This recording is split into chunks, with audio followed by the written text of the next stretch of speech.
विमानतळाबद्दल काय चर्चा झाली का आजच्या नियोजन बैठकीमध्ये?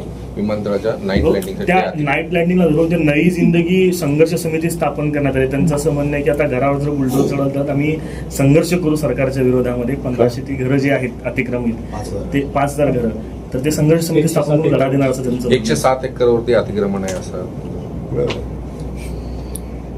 पहिला तर सरकारी जागेवर अतिक्रमण करायचं, बेकायदेशीरपणे राहायला जायचं, पुन्हा व्यवस्थेला चॅलेंज करायचं आणि अशा पद्धतीचं वर्तन करायचं हे शोभत नाही. आपण शासकीय जागेवर अतिक्रमण केलं याच्यावर शिक्कामोर्तब करतात. शेवटी देशामध्ये कायदा आहे, कायद्यापेक्षा कोणीच मोठा नाही.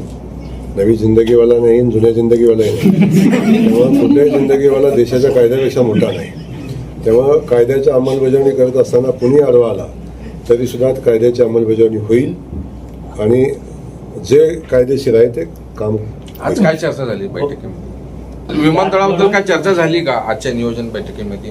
विमानतळाच्या नाईट लँडिंग त्या नाईट लँडिंगला धरून ते नई जिंदगी संघर्ष समिती स्थापन करण्यात आली. त्यांचं असं म्हणणं आहे की आता घरावर जर बुलडोझर चढवलं तर आम्ही संघर्ष करू सरकारच्या विरोधामध्ये. 1500 ती घरं जी आहेत अतिक्रमित, ते 5000 घरं, तर ते संघर्ष समिती स्थापन करून लढा देणार असं त्यांचं 107 एकरवरती अतिक्रमण आहे असं. पहिला तर सरकारी जागेवर अतिक्रमण करायचं, बेकायदेशीरपणे राहायला जायचं, पुन्हा व्यवस्थेला चॅलेंज करायचं आणि अशा पद्धतीचं वर्तन करायचं हे शोभत नाही. आपण शासकीय जागेवर अतिक्रमण केलं याच्यावर शिक्कामोर्तब करतात. शेवटी देशामध्ये कायदा आहे, कायद्यापेक्षा कोणीच मोठा नाही.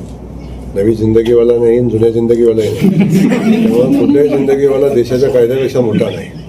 तेव्हा कायद्याची अंमलबजावणी करत असताना कुणी आडवा आला तरी सुद्धा कायद्याची अंमलबजावणी होईल आणि जे कायदेशीर आहे ते काम.